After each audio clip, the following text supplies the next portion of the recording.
The story begins as a group of kids dream about becoming treasure hunters with the goal of obtaining riches and glory. Everyone is in total agreement, including the kid that's dressed like a cardboard box, and they vow to become the best heroes in the world. Treasure hunters travel the world to explore ruins called treasure vaults so they can collect the relics hidden inside. They risk their lives fighting monsters called phantoms, but in return they can obtain vast riches and glory. A very highly regarded clan is holding interviews for potential new members, and our protagonist named Cry waits in line. There is a limit to how far a solo hunter can go, so it's vital to join a party if they have their sights on a high goal. Some girl named Ruta introduces herself to Cry because he's the only one around that doesn't look like a creep, but Cry awkwardly doesn't shake her hand. Ruta wants to join a party because she has been having a hard time with a certain treasure vault, but some guy mocks her for trying to do so while only being level 3. Ruta is insulted when he calls her an amateur, but the guy points out that she's too low of a level to join the renowned First Steps clan. He recommends that she just run to her mommy, so Ruta challenges him to a fight. The argument is broken up, and Cry is glad that the commotion is over. Inside, Ruta is overwhelmed by all the hunters that are trying to join the First Steps clan, and she is shocked to hear that this is Cry's 5th time being at one of these interviews. Skill is everything for hunters. Those with talent can instantly make a name for themselves and climb the ranks. Those without talent, however, can only cling to the few chances they get. The First Steps clan consists of several parties, and the Archbrave party is the strongest at this interview. They even managed to complete a level 7 treasure vault with just 6 of their members. Their leader is Arch Rodin, and if he accepts a hunter, then they are guaranteed to be successful. However, as far as Kai knows, the Archbrave has never accepted a new member through one of these interviews. Their table is surrounded by a ton of interviewees, but Ruta wonders why another party only has one single empty chair. Just then, the big guy named Greg comes out of nowhere and explains that that table belongs to the party that originally founded First Step. They are called the Grievers, and they came to the capital years ago. With their overabundant talent, they made a name for themselves as one of the top parties in the capital.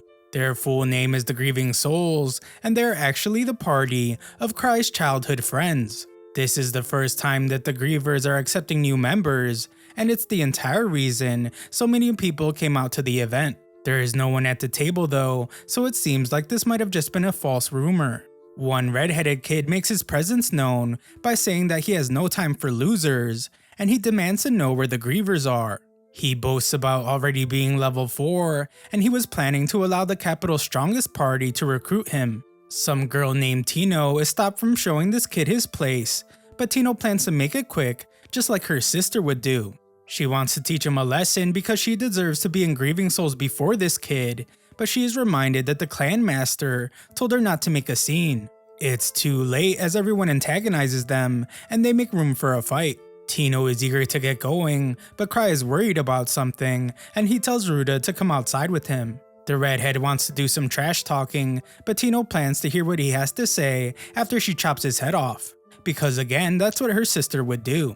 As Cry makes his escape, he thinks about how he never should have come today. As anticipation for the fight reaches its peak, Tino senses something shocking enough to draw her attention away. She completely ignores the feverish chanting for the battle and pays no attention to the redhead powering up his sword.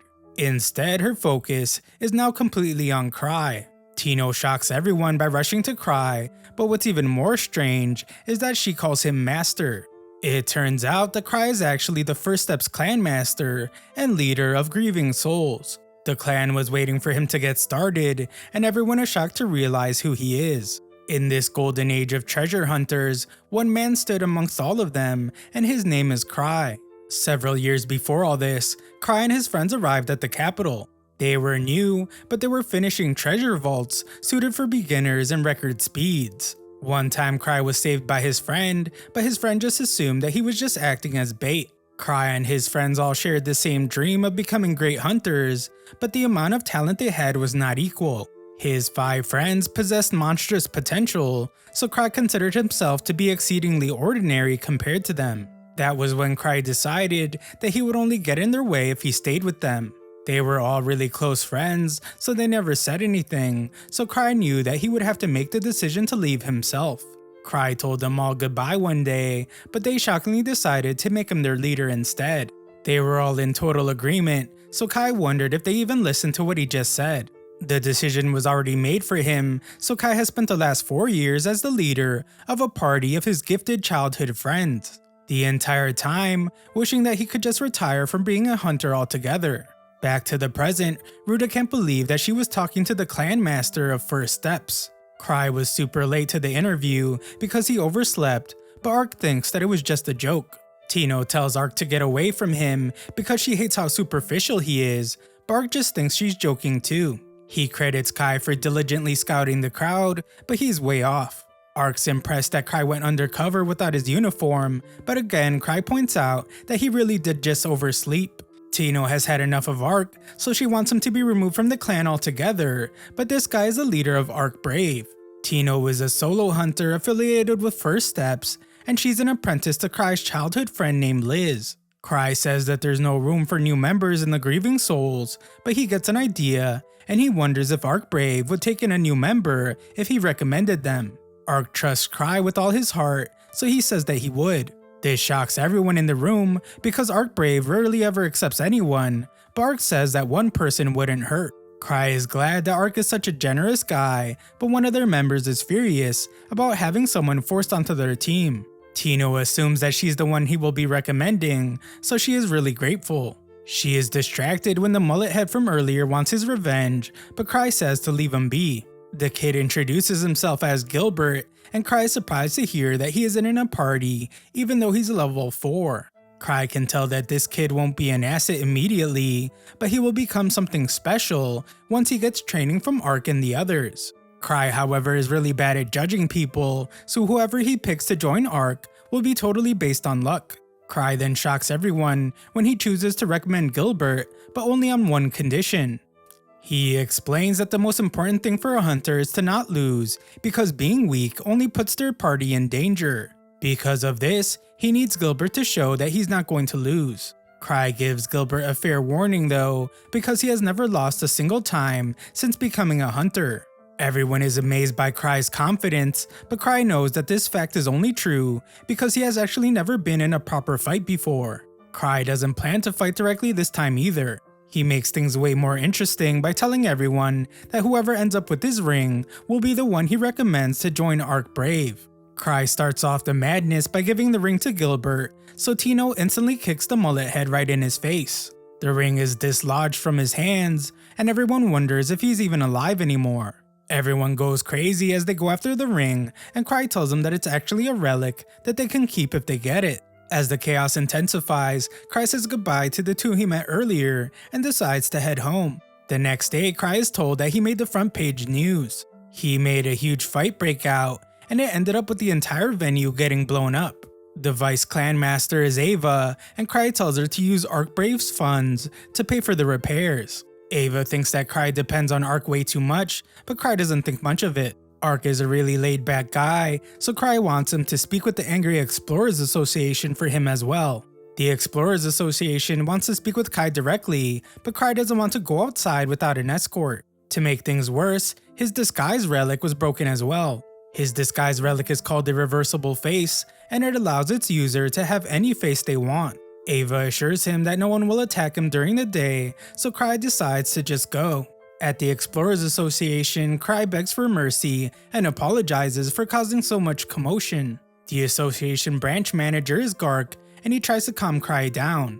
Cry frantically continues to defend himself and points out that no civilians were hurt. Gark's assistant wishes that Gark wouldn't scold Cry so hardly, but Gark points out that he hasn't even said anything yet. Gark explains that while no one has formally complained about the incident, clans like First Step still need to set an example for the other hunters. He can't just let Cry go unpunished. The Explorers Association gets tons of jobs, and some of them hardly pay any money. The other problem they have is that some jobs are so incredibly difficult that nobody will do them. The hunters call these types of jobs chores. Gark plans to punish Cry with one of these chores, and he gets upset when Cry seems like he's going to reject it. Cry clears things up by accepting the punishment, but he points out that what he did this time wasn't actually that bad. Cry looks through the book of chores, and he plans to pick an easy one that he will just pass on to Ark anyway.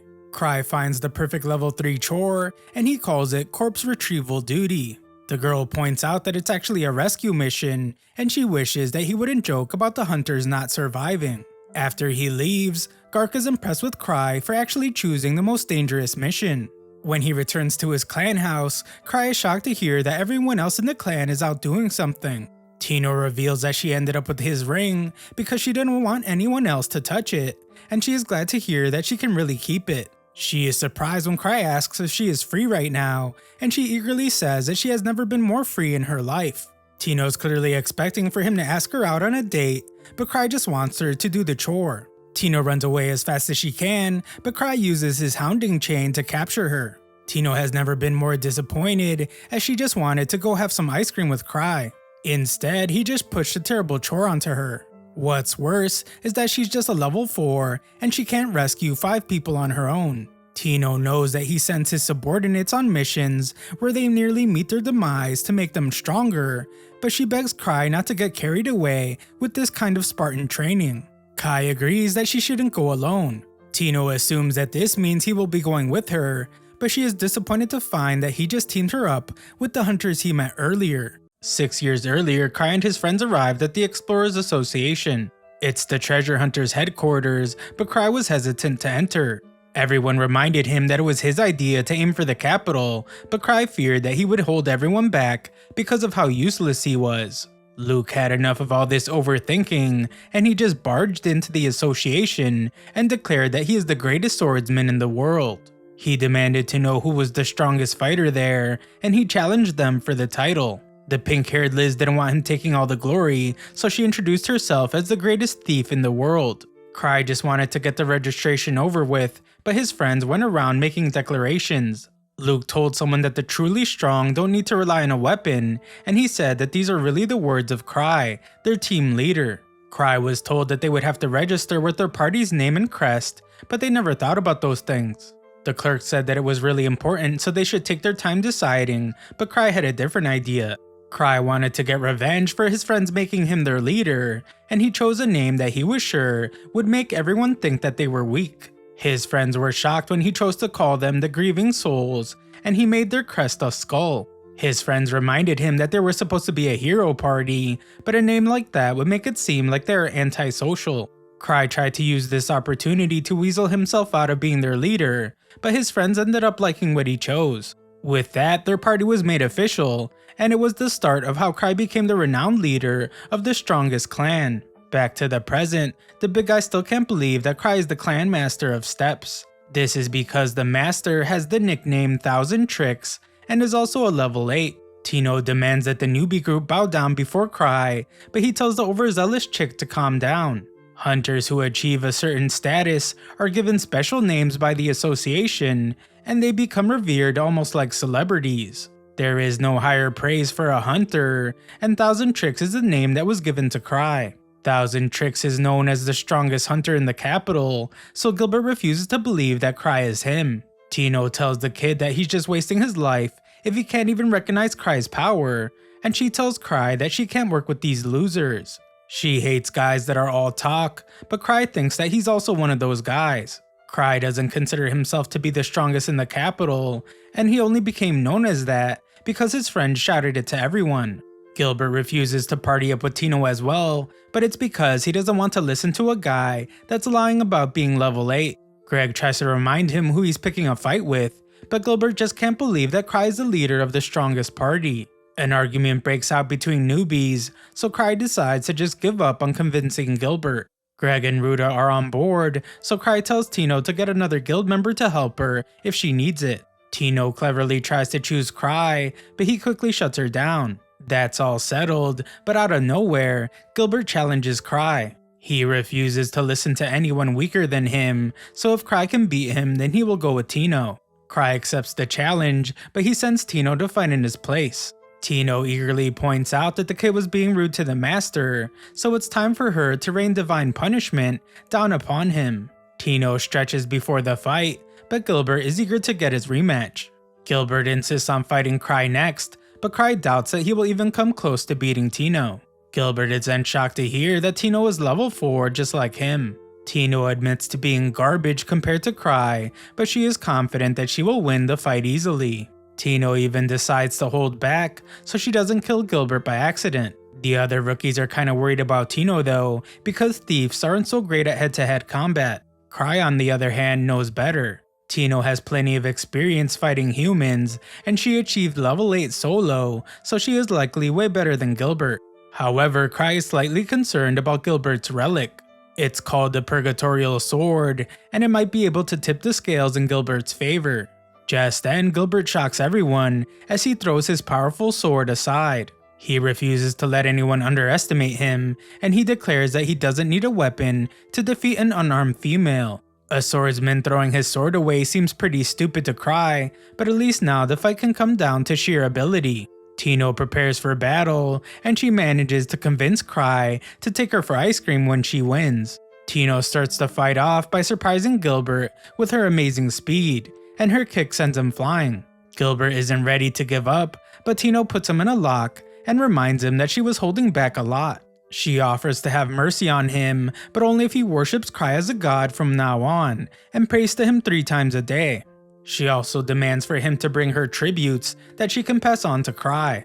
Gilbert loses his mind with anger, as he won't be made a fool of, but Tino instantly silences him.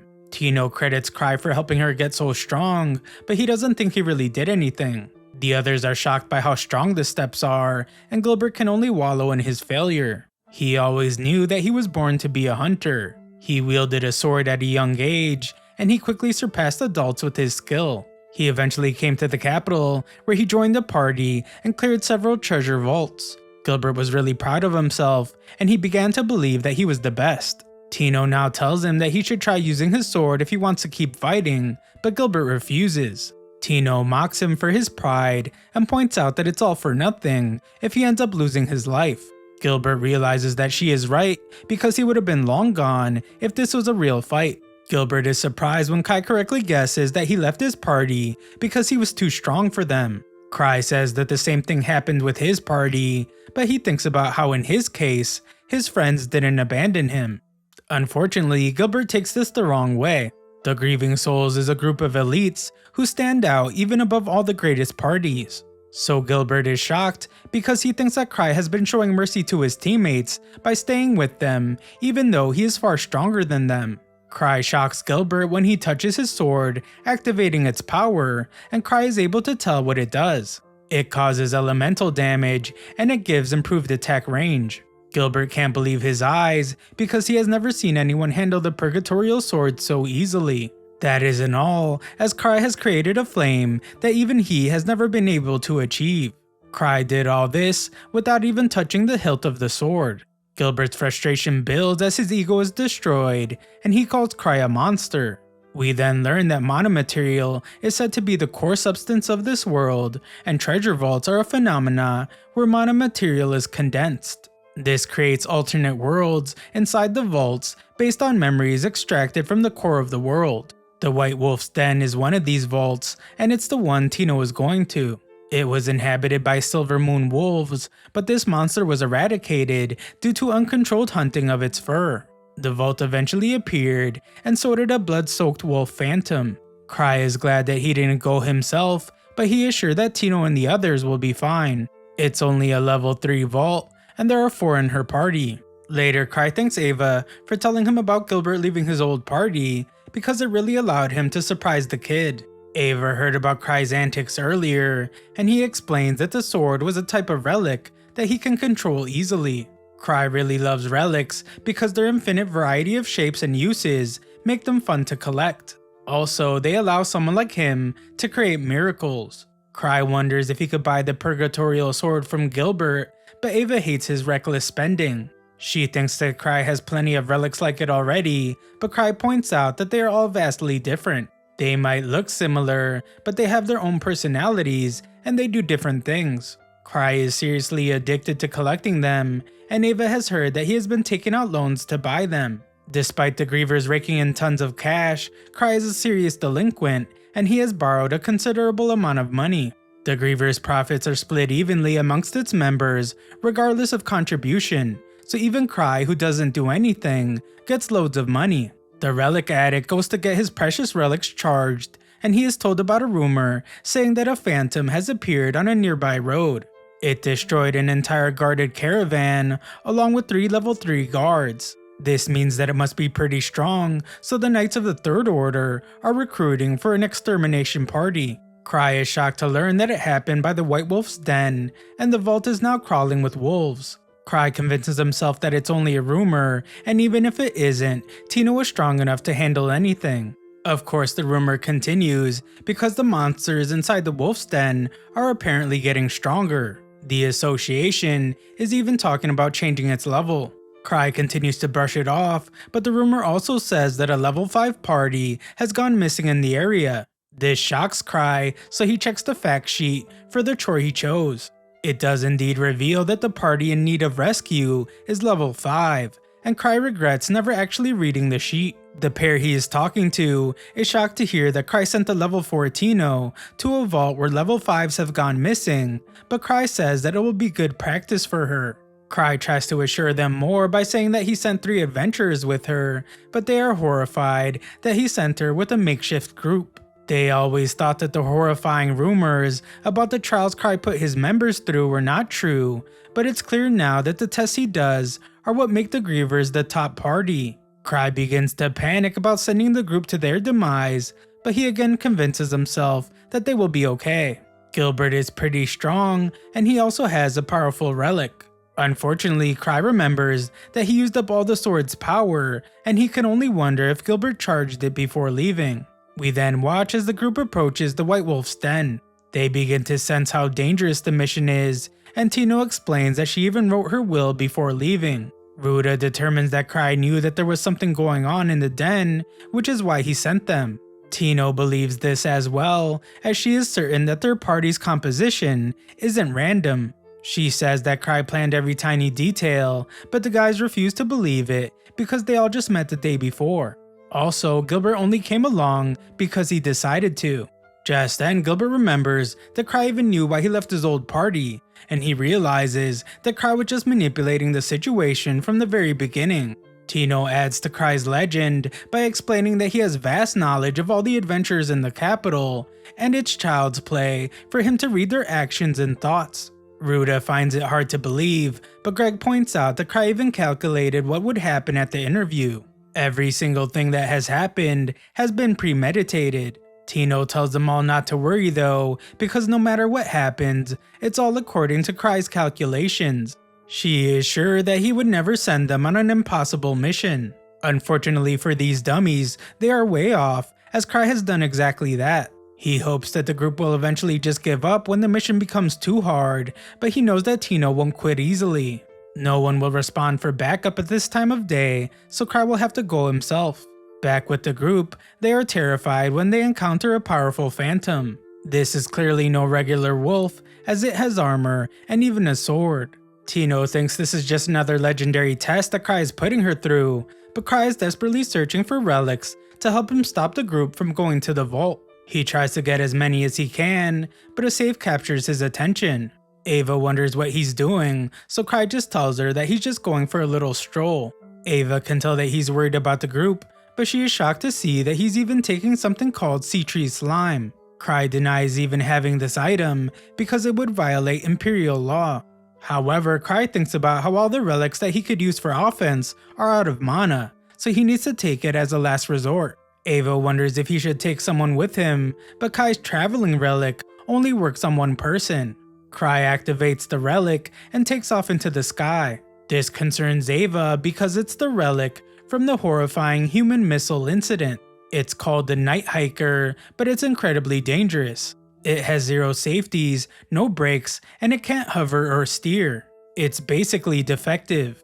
A short look into the past shows 1 week after the Grieving Souls was created. The Redhead's ultimate divine sword called the Testament Blade had been broken, and he couldn't believe it. The others pointed out that it's pretty much just a wooden sword, and it didn't stand a chance against the Cyclops they just fought. Some old drunk adventurer assumes that they are lying, and mocks them for running away from the beast. The girls in Grieving Souls show him the eye of the Cyclops, and the drunk guy nearly wets himself from fear. Back to the present, Tino's group finishes up wrecking the wolf monster. Such a powerful monster should not have appeared here, and they were lucky because there was only one of them. The others wonder why Gilbert didn't use his flames, so he explains that it's out of mana. Gilbert realizes that it's because Cry used it all up, and he reveals that he can't charge it himself. The others think they should just retreat because the people they are supposed to be rescuing are probably already dead anyway, but Tino refuses. She explains that they're not here to collect the dead, and those people are still alive. Tino declares that the Master's decision making is infallible, and depleting the mana of the Purgatorial Sword must be part of his plan. She figures that Cry just doesn't want them to rely on relics. They eventually arrive at the White Wolf's den, and they find that the wolves there are much larger than usual. The den was created for the original wolves that were much smaller, so these big ones are kind of cramped inside. This means that it would be best if they rush in to fight inside, instead of letting the beasts have more room outside. Gilbert plans to go in first, but Tino insults him several times and even calls him a stupid idiot. It's her duty to keep everyone alive, and rushing in is the dumbest thing she has ever heard. Cry is obviously testing to see how she performs as a leader, so she must keep everyone alive. Tino decides that the girls will draw the monsters forward since they are more nimble and the guys can take out the back line. As the leader, she refuses to let anyone sacrifice themselves as a shield. Meanwhile, we find Cry flying through the air. His thinking is much different than Tino's, as he just hopes that she is alive and he wants her to use the rest of the party as meat shields if she has to. Tino's party has entered battle, but their opponents are considerably stronger than them. However, the one thing they have going for them is teamwork. The group wins their first fight, and Tino is glad that the enemy has no concept of cooperation. The battle continues as more monsters appear, and Tino thinks about how their little makeshift party isn't so bad. Gilbert is a big mouth, but he is pretty strong. Ruta isn't too flashy, but she is an expert at locating enemies. Greg has tons of experience, and he coordinates well with others. Tino credits Cry for putting such a good team together, and she even calls him a god. A look back shows the problems Gilbert had with his old party. They couldn't keep up with him, so he left the party and was full of anger. He realizes now that he wasn't taking their feelings into consideration, and it actually feels really nice to fight with the team. The team wins another battle, and Gilbert says that he's just getting warmed up. Moments later, Tino senses that the dungeon boss is nearby. The others think it's finally time to run away, but Tino points out that they have gotten this far without a scratch, so they should be able to handle the boss too. Tino agrees that caution is generally good, but safe missions don't make people grow. Greg thinks about how when a hunter reaches level 4, they can make a comfortable living just by completing treasure vaults below their level. Greg did this and always just ran away when a mission got too difficult. He has seen countless friends die in battle, so it has made him fearful. Tino can tell that he approached first steps because he wanted to change this about himself, and it's probably why Cry put Greg in this party. She predicts that Cry didn't just put them together randomly, and he actually wanted to save all these losers. She declares that Cry doesn't just do things without a good reason, and everything is going according to his perfect plan. Ruta is now a believer, so she wants to know what Cry's reason for picking her was, but Tino assumes that he just picked her because of her very large plot points. Up in the sky, Cry fears that he's too late to stop Tino from entering the vault. He panics because this flying relic is way too out of control, and he curses the person who made it. It's so crazy and out of control that it sends Cry flying straight into the vault. Inside, Tino's group is horrified when it encounters the boss because it's just way too big. They all run for their lives, and of course Greg wonders if now is a good time to retreat. Tino refuses to give up on one of Cry's trials, and she comes up with a plan. The boss isn't wearing a helmet, so she identifies it as the boss's weak point. The guys distract the giant beast with some attacks, and Ruta's amazed when she notices that Tino never shows any fear. Greg ends up in a dangerous spot when his sword is destroyed, but Ruta manages to save him in time. Tina shows her amazing skills as she closes the gap with the furious monster and stabs him right in the neck.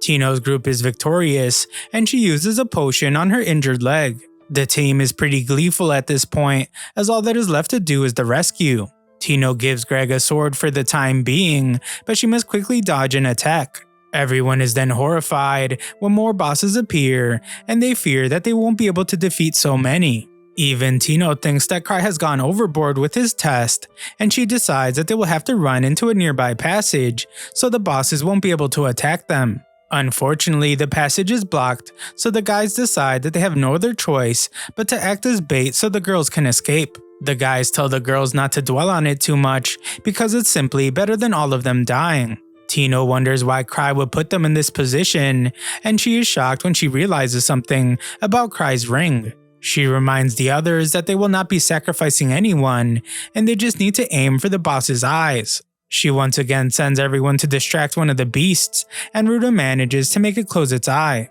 Tino then has a memory of when Cry showed her how to use the relic she won from him. She uses this relic on the boss, and it absolutely blinds it. The others send Gilbert in to deal the finishing blow, but Tino can tell that something is wrong. It's too late, however, as Gilbert gets struck by the monster, and he apologizes for failing. Tino takes the blame for not being a better leader, and she concedes that they are done for as the 4 bosses approach them. Just then, out of nowhere, everyone is shocked when Cry crashes into the vault. Cry says hello to Tino, and Greg notices that the monsters seem to be scared of Cry for some reason. The monsters try attacking Cry, but his shield protects him, and the monsters are shocked. Cry pities the beasts as he explains that he has 17 lives and he uses one of his relics for an attack. This attack is incredibly powerful as it lights up the entire cave, and Greg is shocked to see what a level 8 looks like. Cry wonders why there are so many terrifying looking monsters here because this is supposed to be a level 3 vault. The rest of the group is shocked to see that the boss monster survived Cry's attack, but Cry knew that that would be the case because shooting rings are not that powerful. The rest of the team panics as the other bosses close in on Cry because they have swords and guns for weapons. Cry, on the other hand, isn't too worried as he thinks about how he brought 17 safety rings with him. All the bosses prepare to attack at once, so Cry determines that he has no other choice and he will have to use his secret weapon. The monsters are horrified when he takes his necklace off and drinks something from the vial. Cry uses the vial to create a smoke screen, and he tells the others to run for their lives. They are moving pretty slowly, so Gilbert is sure that they will be caught. Ruta reminds him that Tino is injured, so that is why Cry is purposely moving slowly behind them. This isn't the case, however, as Cry is actually just a really slow runner. Tino also thinks he's doing it on purpose to protect her, and she thinks about the first time they met. Tino was being bothered by some thugs, but the grieving souls appeared to save her. Tino wanted to join the grievers ever since then, and that is when she began her admiration for Cry. Everyone thanks Cry for coming to the rescue, and they credit Tino for keeping them alive for so long. Cry praises Tino for doing so well, but her injuries are causing her a lot of pain. Cry realizes what she wants him to do, so he heals her, and Tino declares that she no longer feels any pain. Gilbert is amazed to see him healing with a relic, but Cry defensively thinks about how he needs a relic for everything. Unfortunately, Cry wasn't able to beat the bosses, but they have more problems on their hands. They are completely lost inside the vault, with no sign of where the exit is, and Cry has no clue what to do. Thanks for watching my recap, subscribe to the channel for more videos.